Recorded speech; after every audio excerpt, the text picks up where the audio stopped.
অনেকেই আমাদের কাছ থেকে জানতে চান যে ভাইয়া আমরা কি ধরনের বিজনেস করব, পার্টনারশিপ, প্রপার্টনারশিপ নাকি লিমিটেড। এই কোশ্চেনটা আমরা অনেক জায়গা থেকে পাই এবং অনেকে লিমিটেড কোম্পানি করতে চান, অনেকে পার্টনারশিপ করতে চান, অনেকে প্রপার্টনারশিপ বিজনেস করতে চান। পার্টনারশিপ, প্রপার্টনারশিপ এবং লিমিটেড এই কোন ধরনের বিজনেস আপনি করবেন তা নির্ভর করছে আপনার বিজনেসের ক্যাপিটালের উপরে, বিজনেসের আকার কেমন হবে এবং ফিউচার গোল কি তার উপর নির্ভর করে। যেমন ধরুন আপনি একটা মুদি দোকান দিতে চাচ্ছেন, মুদি দোকান দেওয়ার জন্য আপনি নিশ্চয়ই লিমিটেড কোম্পানি করবেন না। মুদি দোকান দেওয়ার জন্য আপনি অবশ্যই একটা প্রপার্টনারশিপ বিজনেস করবেন। যেমন ধরুন আপনি একটা বড় মাল্টিন্যাশনাল কোম্পানি করছেন, অথবা বড় একটা ফ্যাক্টরি করতে চাচ্ছেন, অথবা বড় পরিসরে আপনি একটা কাজ করতে চাচ্ছেন যেখানে আপনার ইনভেস্ট হবে 5 কোটি, 10 কোটি বা 20 কোটি টাকা, অথবা আপনি ডেভেলপার বিজনেস করতে চান, রিয়েল এস্টেটের বিজনেস করতে চান, এই ক্ষেত্রে আপনি লিমিটেড করতে পারেন।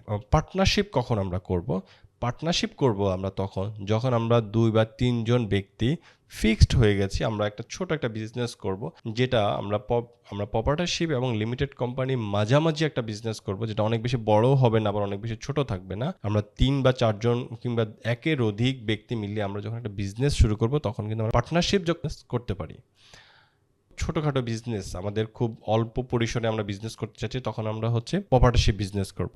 আর লিমিটেড কোম্পানি আমরা কখন করব? যখন বিজনেসের পরিধি অনেক বড় হবে, যখন বিজনেসটাকে অনেক দূর নিয়ে যাওয়ার সম্ভাবনা থাকবে এবং এখানে যারা ইনভেস্ট করবেন তারা অনেক বড় একটা অ্যামাউন্ট ইনভেস্ট করবেন এবং পরবর্তীতে এই ইনভেস্টরদের সংখ্যা আপনি বাড়াতে চাইবেন। আপনার হয়তো এখন 4 জন মিলে ইনভেস্ট করছেন, কিছুদিন পরে আপনি সেখানে 5 জন, 10 জন ইনভেস্টর আপনি নিয়ে আসবেন। সেক্ষেত্রে আপনি প্রাইভেট লিমিটেড কোম্পানি গঠন করবেন।